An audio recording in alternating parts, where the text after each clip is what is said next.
ඉතින් අද අපි කතා කරන්න යන්නේ ඩ්‍රු මැකින්ටයර් හෙවත් ස්කොටිෂ් වෝරියර් ගැනයි.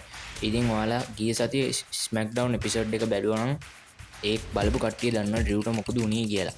හරි ගයිස්, එහෙනම් අපි වීඩියෝ එක ඇතුලේ සෙට් වෙමු.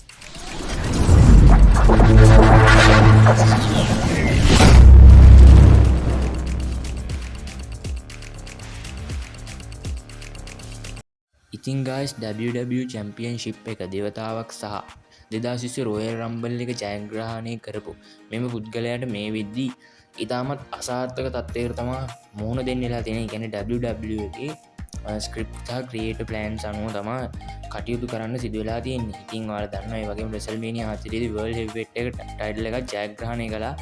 ඒත් ඔහුට එහිදීත් පරාජයට පත් වෙන්න වුණා Damien freeze money in the bank cash කරපු නිසා. මේ වෙද්දී හීල් චරිතයක් අරගෙන යන මැකින්ටයර් WWE වර්තමාන චැම්පියන් කෝඩි රූඩ්ස් සමග ෆියුඩ් එකක් හැදුවා. හැබැයි අවාසනාවන්ත විදියට ඔහුට කෝඩි රූඩ්ස්ට විරුද්ධව සටන් කරපු සටන් දෙකේම පරාජයට පත්වෙන්න සිද්ධ වුණා. පළමුව රිසල් පොල්ගුස සටනේදී ඔහු පරාජයට පත් වුණා. අවසානයේදී සැටර්ඩේ නයිට් මේන් ඉවෙන්ට් ළඟදී තිබ්බ තරඟාවලියේ කොඩි රූඩ්ස් බෙල්ට් එක මත ඔහුගේ හිස DDT ප්‍රහාරයක් එල්ල කරලා ටයිටල් එක රිටේන් කරගත්තා.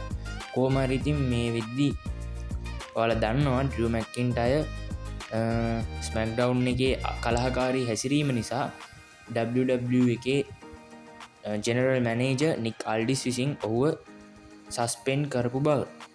ඉතින් මේකට ගයිස් ප්‍රධාන හේතුව වන්නේ ඔහු චිත්‍රපටයක් සඳහා රංගනයෙන් දායක වෙන නිසාත් ඒ වගේම ඔහුට විවේකයක් ලබා දීමත් නිසා වෙන් තමා මෙම තීරණය ඔවුන් අරගෙන තියෙන්නේ.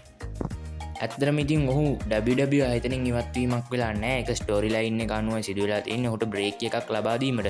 බොහෝ විට ඔහු රෝ එකට රිටර්න් වෙන්න පුළුවන්. එහෙමත් නැත්නම් අපිට සර්වයිවර් සීරීස් වලදී ඔහුගේ රිටර්න් එක නැවත බලා ගන්න පුළුවන්. හරි ගායිස්, ඉතින් කොහොම තමයි අද වීඩියෝ එක අවසන් වෙන්නේ. ඉතින් ඩ්‍රු ඇත්තටම WWE එකෙන් ඉවත් කරේ නැහැ. ස්ටෝරි ලයින් එකට අනුව තමයි ඩ්‍රු අයින් වුණේ. ඉතින් මම බලාපොරොත්තු වෙනවා ලබන අවුරුද්ද වසර තුලවත් ඩ්‍රු මැකින්ටයර්ට ටයිටල් එකක් WWE එක ලබා දෙයි කියලා.